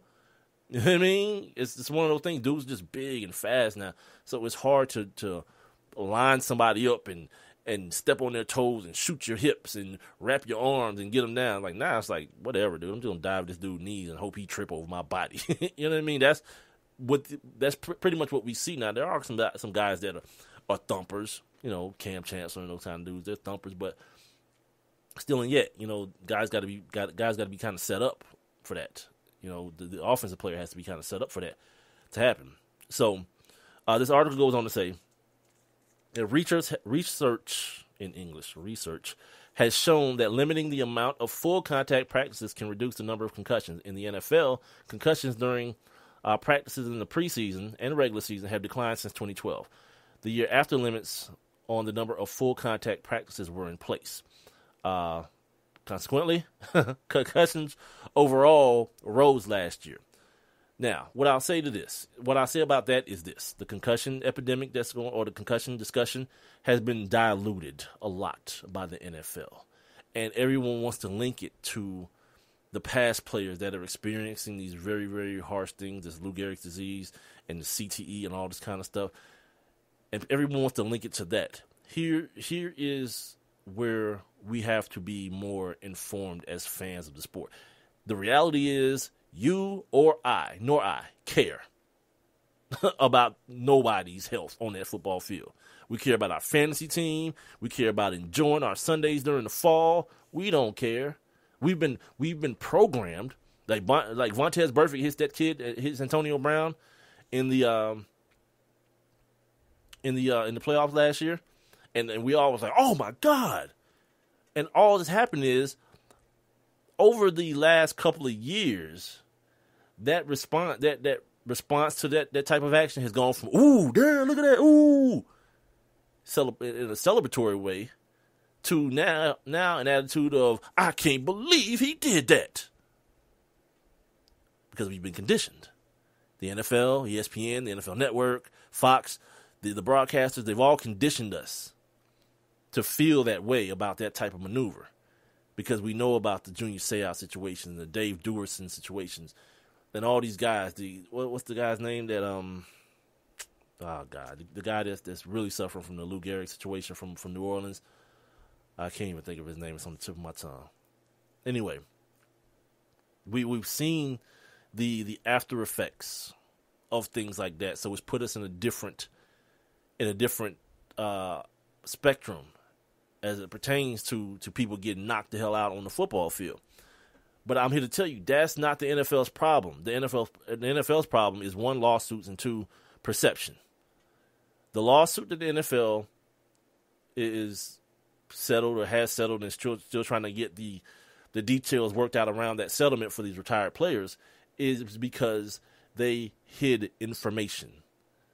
They didn't give them the information to make an educated decision. They let people get knocked the hell out and put back in ball games a series later to get a compound concussion. That's a word I made up. That's not a medical term, by the way. But just get an additional concussion on top of the one that they already have. You know, there's no way to prevent concussions in football. You know, the thing that never gets talked about is the subconcussive blows, not the ones that knock you out, but the ones sometimes, I don't know if you guys ever like hit your head on something and then you see those little stars or whatever. Yeah, those. Now, average people that just walk around, get a couple of those maybe in a lifetime. A football player, before now the new practice rules, would get like hundreds and thousands of those. And after a while, your brain starts producing that tau protein, which then develops the chronic traumatic encephalopathy. Encephalopathy? Is that what it is? The CTE. You get what I'm saying. So let's not get too far away from what the real deal is. Now, the question was asked today on Facebook, like, all right, so okay, they don't want to tackle no more. Well, he ain't been doing it since 2010. What's their record? Well, I think they were 9-1-1 last year, and they shared the Ivy League title. So the coach at Dartmouth, Coach Stevens, he talks about how his team got better at tackling. You know, because here's the thing. It's not just like old school people holler out, anybody can hit a tackling dummy. It's not that. It's not just getting a full head of steam the way we used to do back in the day and just like dive on the tackling dummy, act like we just, we killed somebody. No, it's not that. They actually have, because it's one of the smart schools, they have like this thing called an MVP. And basically what it is, it simulates the movement of a player. Obviously it won't do it exactly, but that's what practice is anyway. It's a simulation of everything. So it simulates the movement of a player. It's called the Mobile Virtual Player, MVP. And the player has to track the dummy and make a tackle on a moving object now instead of just a stationary object. So he's saying that their tackle. He said earlier today that their numbers and missed tackles have gone down. They become better tackles, and most importantly, the players on his football team, his top tier guys, are staying healthy and out of the training room, so he can coach them more, which will make them all around better players. And the thought process to that, the people like, well, you got to get your body callous to the contact. You don't feel right if you're not getting hit at practice. Well, you may not feel right if you are getting hit at practice. But the thing to note also, as we talk about like subconcussive blows and like concussions on top of concussions, like when you see these kids that are dying at practice in high schools, a lot of that, like some of that is what that is. A kid will get concussed and not sit out long enough. He'll feel all right. Not sit out long enough, get hit again, a lot of times much less violently, and end up dead, end up in the hospital in a coma, and end up dead. So it's important to understand that the blows to a person's head, they do pile up. You know what I mean? And the people who feel like football is going to turn flag football, I don't think it will, and I don't think it can, because the product is the product. But there's also a societal obligation, I'd say, that is felt by the people who run football on the levels of the various leagues, to make sure that moms aren't petrified by sending their kid out to football practice. That's what this is all revolving around. So after hearing the coach speak, not for nothing, after hearing the coach speak, I said to myself, I understand. I understand why this is being done. I understand the benefits of it. What I don't think will happen, I don't know how much Nick Saban's boys hit, or Urban Meyer's guys hit, or anybody else. I don't know these things, but whatever it is, whatever amount it is, I don't think those guys would change, especially guys who are ultimately very successful doing it the way they do it. And you always hear Nick Saban talk about his system, right? The system.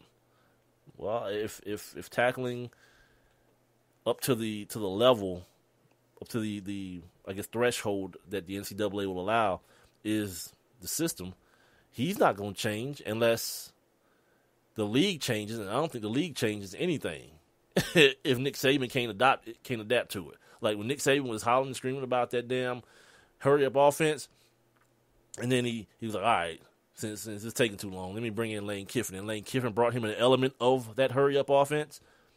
And then he was like, all right, you ain't heard nothing else from Nick Saban about it, have you? Because all he did was change. He went and got smaller, faster players to play his defense, and got him an offensive mind to implement the things that were beating him. So not only can he put that on other people, but his team gets an accurate look at it. When they go to practice defensively. So it's a win-win. Dang, the segment's almost over. I didn't think I was going to be talking about this long.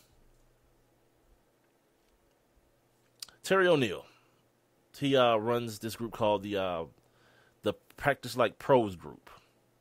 They go around the country and they educate people on the dangers of head injuries and things like that. He states that only 3% of the concussions sustained in the NFL occurred on the practice field. In high school, that rate is 60 to 75%. So you see the disparity, how wide a gap there is between the high school guys and the pros, not just in ability, but in the amount of players that get hurt via the cranial injury or the head injury.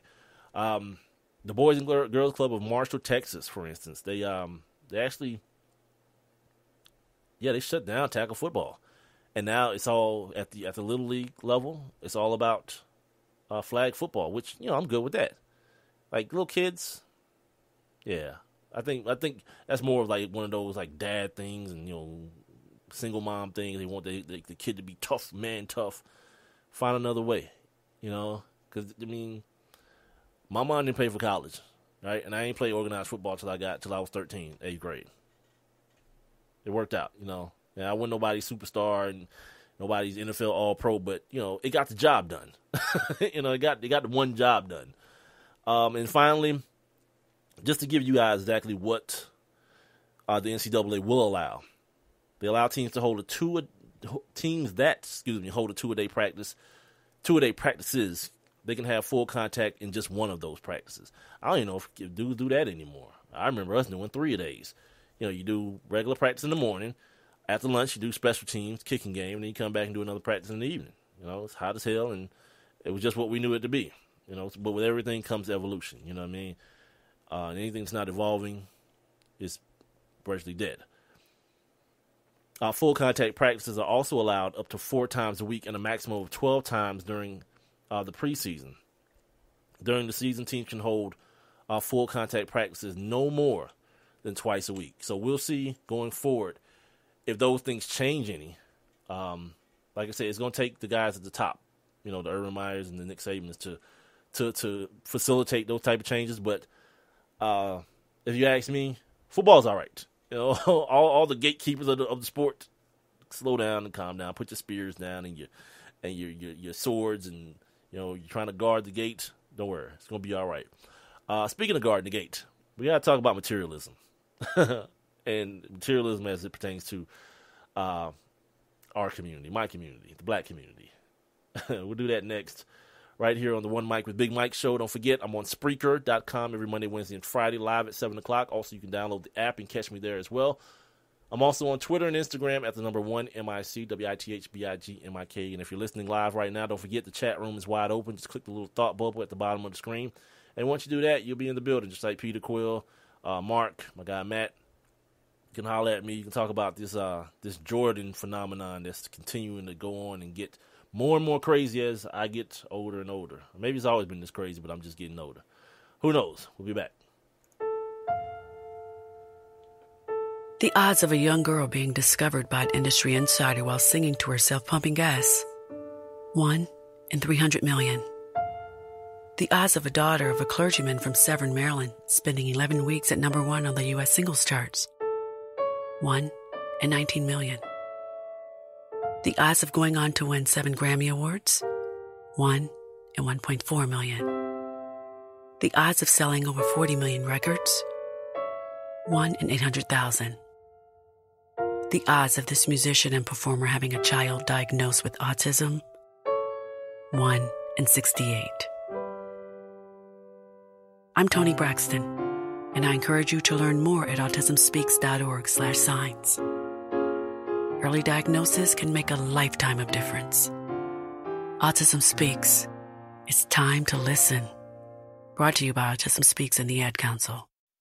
Dave, what are you doing? Just sending a gift to Dave 2037. Who? Me in the future. I save a little money from every paycheck as a gift to Dave 2037, so he can spend it on things like anti-gravity boots or a hologram Doberman, something cool like that. I think Dave 2037 deserves it. He worked hard. What are you getting Steve 2037? I guess I was thinking Steve 2037 would just fend for himself. Well, all right, but don't expect to be borrowing my anti-gravity boots. You want to have money in your future? You got to start saving now. Putting some money from every paycheck into a savings account or contributing to your 401k can make a big difference later. Put away a few bucks, feel like $1 million.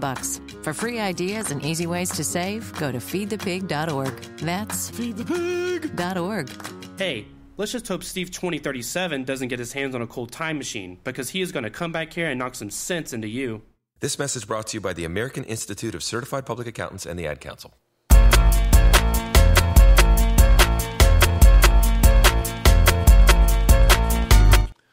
Welcome back to One Mic with Big Mike. I, of course, am Big Mike. We got about 27 minutes left in today's show. Appreciate everybody out there for joining me right here on Spreaker.com. Once again, that's Spreaker.com. They also have an app for all of your mobile devices, whether you have tablets or phablets or phones, whatever you may have. The app will work just fine on all platforms and all devices. So make sure you guys check that out. And once you do, follow me. But first, you got to find my show, the number 1 MIC, WITHBIGMIKE. Give me a follow. And then check me out every Monday, Wednesday, and Friday from 7 to 9 p.m. right here on Spreaker.com. I got some other things in the works, too, as far as, where you guys can hear me at. But I'll keep that on the wraps until Friday, doing some things to try to move the show along. I'm grateful for the way it's moving right now. But, like with anything else, it can always get better. If you're out there listening right now, make sure you hop on in the chat room, say what's up to all my guys, Peter, Matt, Mark, myself as well, I guess. All you got to do is click the little thought bubble at the bottom of the screen. And also, while you're listening, make sure you click the little heart. Give me some likes. Get my likes up and all those things, too. I'm on Facebook and Twitter. on Facebook and Instagram at the number 1 MIC, WITHBIGMIKE, One Mic with Big Mike, and Facebook.com/One Mic with Big Mike. Only changes, you have to spell the number out, O-N-E, instead of just the numeral. All right, did you guys see this thing today about I guess some teacher in upstate New York for like a PE teacher or whatever, for Black History Month, to commemorate Black History Month, he played Runaway Slaves with some third graders, and he kind of made like an obstacle course that was supposed to represent the Underground Railroad, and he was the it's so stupid because I'm picturing he played the master and he had to like catch him, and I don't know what happened when he caught him. I don't know if he cut their foot off or whatever. But I saw it this morning on Facebook, I think it was, and it's one of those things that people get so outraged about. Like anytime anything broaches the subject of slavery, like black people lose their damn mind. And like if you look at it subjectively, in the day and time that we live in now, where everybody's mad about something and everybody's offended about something, yeah, it probably was a bad idea, right? Probably was a bad idea. Giving those things, right? But one, these are 8-year-olds. Two, what's going to happen to them? Like, is in essence, we're talking about hide and seek. in its most rudimentary form, we're talking about a hide and seek. Now, there's a slave element attached to it, and everybody's losing their mind. And then the thing about it, no one knew about it for like some days after it happened. No one knew about it because it wasn't no big deal to the kids. But some parents found out about it, and then all of a sudden, now my child she's so traumatized. Really? Your 8-year-old's traumatized by slavery? Did he whip her? What happened? Like, what are we talking about now? Like, give me some details as to why your child would be traumatized by running and playing with the gym teacher she sees every day. Like, all of a sudden now, it's like, yep, Black History Month. I'm going to show you what this extra day all about. Whatever, man. You got to calm down, man. You know what I mean? You got to calm down. Like I said, we got to stop. If you feel like white America, like all white people are your enemies, then why are you loading a gun? You know what I mean? Like, if all a white person has to do is bring up slavery or say the N-word or whatever to set you off, you lose. You lose. Because this ain't the 50s. This ain't the 60s. Like, you calling me an N-word ain't about to be followed with a water hose or a Doberman. Nah. But for whatever reason, like I heard Cat Williams the other day. First of all, he's losing his damn mind, seemingly. But whatever. I heard him talking about, he got arrested the other day at a pool place. Right here in Georgia, as a matter of fact. Like somewhere in Gainesville, maybe, or somewhere like that. Buford, I don't know. One of those places. That's outside of Metro Atlanta. And you can almost predict it. You know what I mean? You can always predict it happening. Like, in situations where black dude jumps on white dude, our good friend, the N-word, is going to make an appearance. Niggas. No. N-E-G-U-S, niggas. No, not that N-word. The real one. The actual N-word is going to make an appearance. And so he said the white man called him an N-word, and he said, don't do that again or something of that nature. And then he says, what are you going to do about it? And he said, what are you going to do about the N-word? And then Cat Williams socked the white boy in the eye. To what end? I mean, you had to go to jail, B. Like, I love my freedom, man. And you know what my freedom ain't worth? Because apparently, obviously, you're at a pool supply store. So you must be out there, I would hope, just not hanging out. You're patronizing the business. So if the person that's in charge of helping you or whatever is disrespectful, not even like racially disrespectful, just disrespectful in general, bounce. Don't spend your money there. Don't come back no more. But at the end of the day, he gonna punch the boy in the eye, walk outside, and lay on the ground. Someone so the police won't have to beat him. He's just laying face down on the pavement, waiting on the police to get there. Like, man, like that dude is on some other like next level stuff. And like Cat Williams, I don't know if you guys saw his last.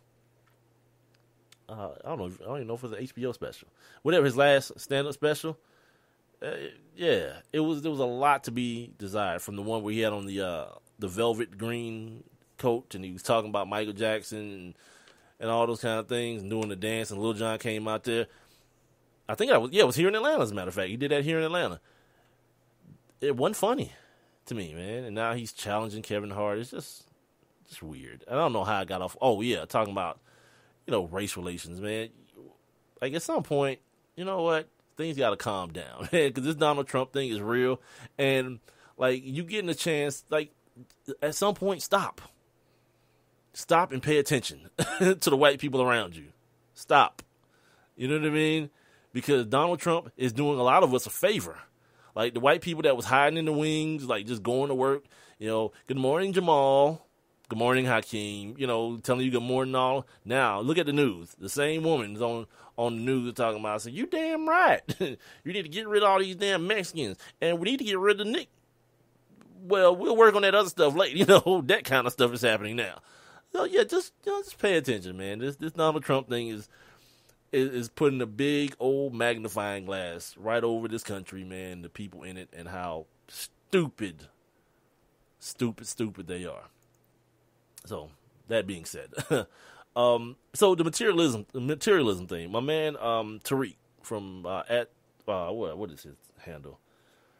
You guys can just search for Return of the Boom Bap, right? He sends me this thing today, and it's Klay Thompson. If you guys want to check it out, it's on my Facebook page, I think. Just type in One Mic with Big Mike. You can go to my Facebook page or Twitter, or it's somewhere. I don't even remember half of these things, but he sends me this picture of a pair of blue and yellow shoes, and it's Klay Thompson in the background looking at one of the shoes, but the shoes have a different logo on it. Like, one has Under Armour on it, one has the Jordan logo on it, one has Nike, the other one has like Champion on it. And he's like, the same shoe, but that little logo either makes you want it or not want it. And it kind of points to us, you know what I mean? Because let me tell you something. Like, I've been around, I went to school with a bunch of white boys. I went to a predominantly white college. Working in sports radio, you know, that's a predominantly white field. And white boys don't care about their tennis shoes. No. Like, you know what? You find out, too? Like, white boys will spend, like, a grip on some, like, thong flip-flops and wear the same tennis shoes. Those same Adidas running shoes. Yeah, for, like, 3 years. Like, you know when I keep shoes for that long? This is like, yeah, it's real N-wordish, but I keep shoes that long that I just don't wear. Like, I have shoes in my closet right now that they there, but, like, I only wear them because, like, damn, I ain't wore those in, like, a year. So I throw them on right quick, you know, just to give them a run. And it may just be, like, down the street to Publix or something and back to the crib. But nah, like, white dudes, they gonna crush they everydayers for like 3 years. The sole is like all like, you can see the sock through the bottom of the shoe type situation, everything, but not us. You know what I mean? And I like that about myself. Like, I like a fresh pair. You know what I mean? I'm about to go cop a couple tomorrow, and I ain't even fronting. They having a tent sale down here, Adidas. There, I'm right there, cuz yeah, whatever. But the conversation kind of devolved into someone posted something about, like, for whatever reason now, black people feel the need to defend Michael Jordan. And the fact of the matter is, Michael Jordan don't care nothing about y'all. Let's keep it real. Like, he ain't defending y'all. Like, Michael Jordan ain't never came out at nail time. Was like, all right, this is what I'm going to do. I'm not just going to put out 17 shoes for the entire country and charge you $1,000 per shoe. I'm not going to do that. You know, I put out a shoe, you know, $89.99. You know, there'll be enough for everybody. And he ain't did that. So what makes you think Michael Jordan can? And so everybody want to, oh, yo, ain't nobody complaining about all the money that Apple made. Or ain't nobody complaining about all the money that Walmart made. Maybe not. But it's a little bit different. Like, Jordans have been a problem. They've been considered a problem for a long time in our community, man. You know what I mean? From you know, people getting killed over them. You see these videos of these kids at the mall lined up for hours, sometimes overnight, fighting, trying to get their hands on a pair of tennis shoes. Like, they working at McDonald's or wherever kids work at, spending their whole check on a pair of tennis shoes just to say, I got them. Yeah, you know, I'm good. You know, I don't, that ain't my life, man. I got priorities and stuff to deal with, man. Rather than putting a pair of tennis shoes on my feet that somebody just as soon cut my damn foot off to get from me. Nah, and like I said, maybe that's the old man in me now.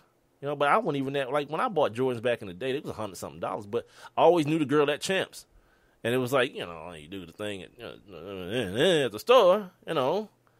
Yeah, I wasn't running out there spending all my little McDonald's or my Checkers money, or, you know, when I was working at the barbershop sweeping up hair, I wasn't spending all my money on the tennis shoes, but I got them. I know now it's a little bit more difficult to do that. You know, everybody's talking about they got the plug and all this kind of foolishness, whatever. But yeah, it just seems to be something within us, man. And I didn't even know that was a thing, like defending Michael Jordan or the Jordan brand.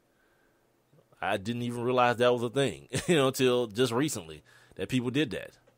But good for y'all, man. If that's the thing, knock yourself out, man. I just hope y'all got like health insurance, life insurance, you know, all those type of things that you need. You know, be cool to have a mortgage type of deal, you know what I mean? And instead of like, yeah, you know what, I'm gonna go to my studio apartment, but I got my J's. Like, your J's is like half your rent. Nah, I'm good. You know, I'm cool with that. You feel me? I talked earlier about, and by the way, this is One Mic with Big Mike. Got a couple minutes left, about 15 minutes left in the show tonight. Appreciate you guys for joining me on this hump day. It's also this Woman Crush Wednesday, and today her name is Jasmine J at _Indie I Cocaine. Don't know what that means, but it is what it is. I'm also online on Twitter and Instagram at @1 MIC WITHBIGMIKE, One Mic with Big Mike. Also use that handle to search for me on Spreaker.com and the Spreaker app. And for the next 16 minutes, you guys can still jump on in the interactive chat room. You can talk to me about, give me your thoughts on Roddy White. Give me your thoughts on the tackling being eliminated from the Ivy League schools. The Ivy League no longer tackle during the regular. They don't tackle each other. They have tackling apparatuses, but they don't tackle one another during the season. And if you think that's going to be something that bleeds over into the rest of college football. Also, we talked to Alex Khvatov about the NFL Combine. He says he puts 2% he puts 2% stock in what he does as a draft evaluator. He gets about 2% of that from the NFL draft. He thinks it's gotten too big. It's gotten too for the media. I didn't even get to ask him what do you think he running the 40. But we'll do that next time, because I think I'm going to have him back on after all the pro days are over with. We get to see if guys improved their standings. Some guys ran some terrible, god-awful times in this. I wasn't impressed at all by really any group except for I like the DBs. I like what the DBs did, and I like what the D linemen did. But other than that, I could have kept it. The Atlanta Hawks yesterday, double overtime loss to the Golden State Warriors without Steph Curry. He's still dealing with that ankle situation. They have the Thunder tomorrow. The Golden State Warriors. I mean, I don't even know who the Hawks play. It's that bad that I'm here in Atlanta and I know exactly who the Golden State Warriors, because it's going to be a good game. It's the Thunder again. The same team that Steph Curry bust their heart like 4 days ago. Of course I know. You know. Also tonight, American Crime on ABC at 9 or 10. 10, I think. It comes on, man. You guys got to check that out. If you're not messing with that American Crime situation, man, you're losing in life, man. It's an absolute epic situation going on with that television show for the second season in a row. But no. So today, apparently Stephen A. Smith is saying that there's some sort of strife going on within the Golden State or the Cavaliers locker room. Again, they done fired David Blatt, right? So you thought everything was cool. LeBron got this guy, Ty Lue's in the building. He wanted to get up and down the floor, increase the tempo, but I don't think he looked at that roster. That roster wasn't built for that. They got a bunch of bigs, man, and two ball handlers, really, in LeBron and Kyrie. Now, herein lies the problem. Kyrie is a ball-in-hand point guard. He's the new point guard. He's the Russell Westbrook point guard that ball in hand, let me do what I do. Problem is with Kyrie, though. Kyrie, he doesn't do the assist thing that Russ does. You know what I mean? And that's a problem when you're playing with the greatest player on the planet, so to speak. Or the Now the argument can be made, but before there was really not that much of an argument. LeBron James. So LeBron, do I have LeBron's tweet? He's tweeting. He took a couple days off, went to Miami, worked out with his boy Dwayne Wade, and he's tweeting about making mistakes, and sometimes having to live with them. He talks about his teammates playing under pressure. He don't know why they playing under pressure because inevitably, whatever happened, he the one that's gonna get blamed. It's like, but wait. Again, you did this. You left Miami. You didn't realize Hassan Whiteside was going to be that guy. Dwayne Wade is, as they say, found the fountain of youth.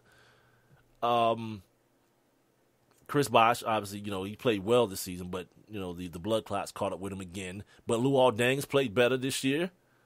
You didn't know all that was going to go on. You went back to Cleveland so you can bring one back to the land. And really, if you know what I know, and you see you saw the tea leaves, LeBron went back to get paid.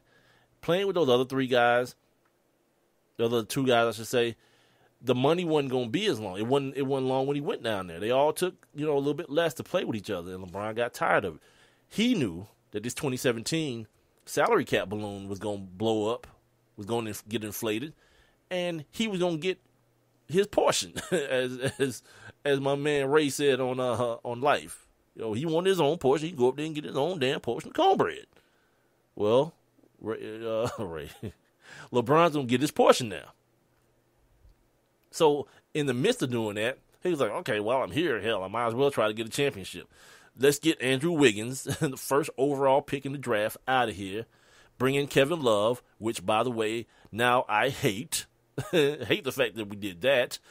Because Andrew Wiggins doing this thing, getting better and better every game I see him play. And he's a perfect fit. He's a defender, a guy that runs. He can run and fill in on run the fast break lanes is what I'm saying. Guy who can do the Draymond Green thing, rebound, and then get out on the break without a pass. All right. So then, Kyrie's already there. Kyrie's in the second year of a re-up right now.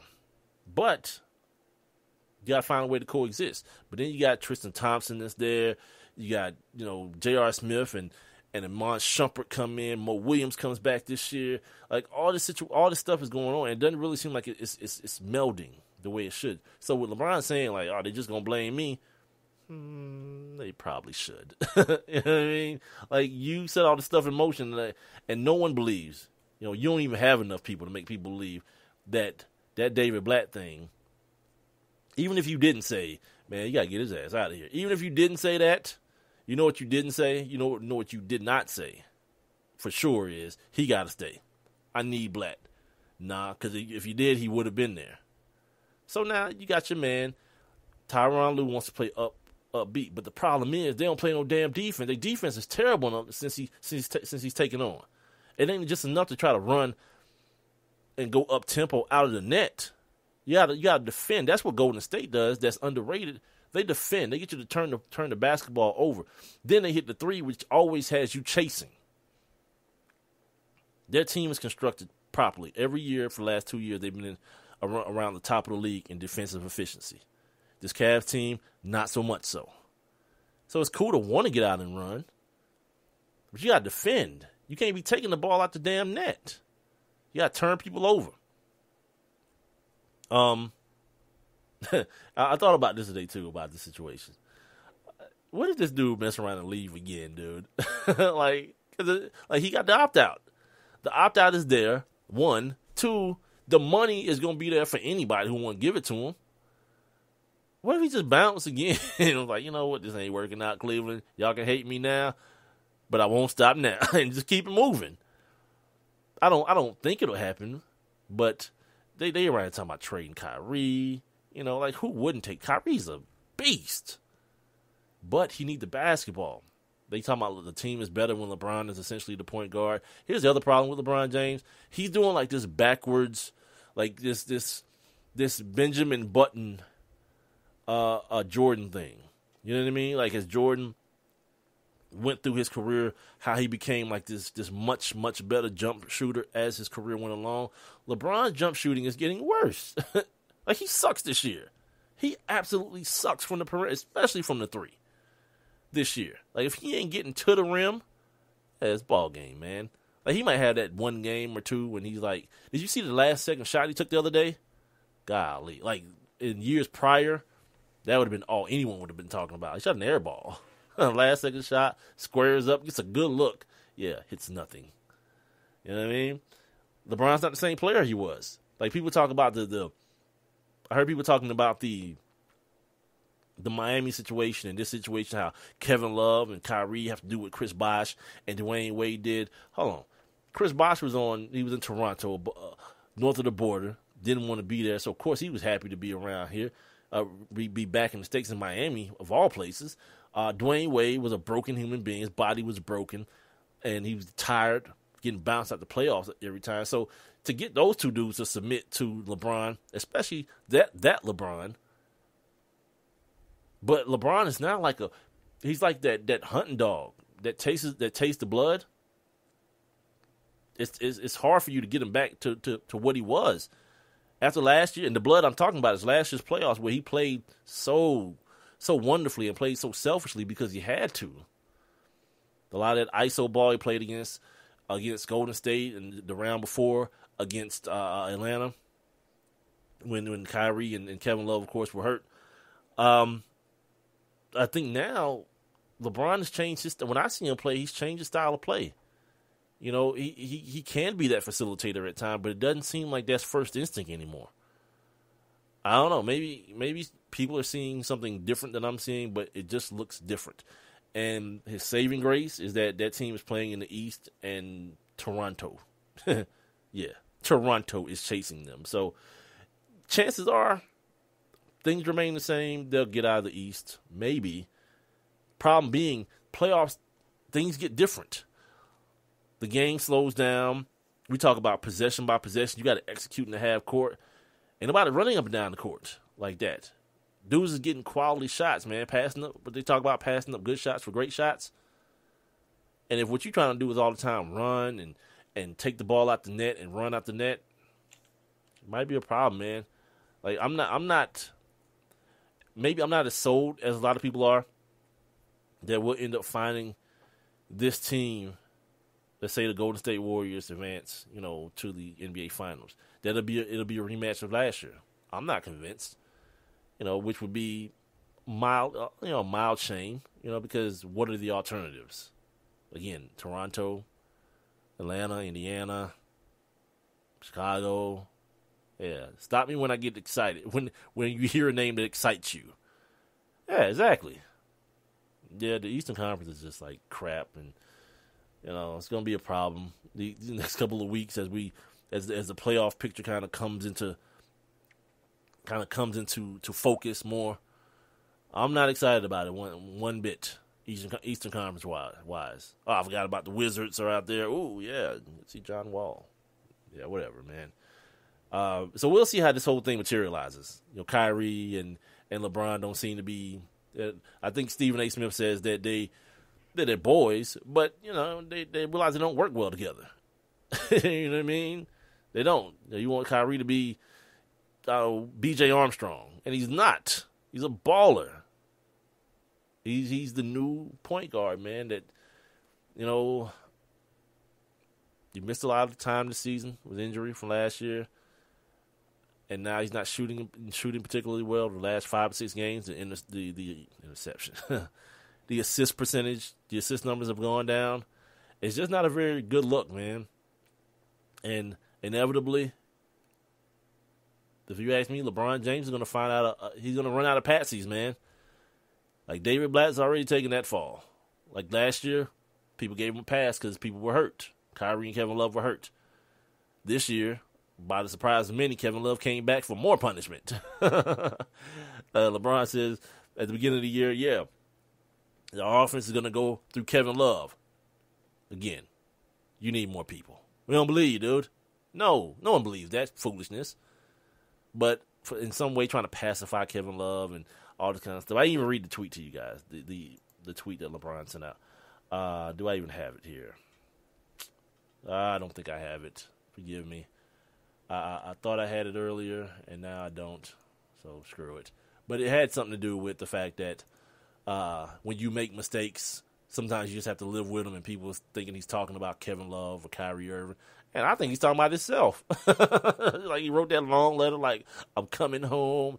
It's not going to be easy, this championship, but I'm going to try my hardest to get you one. And it turned out to be a little bit harder than you thought it was going to be.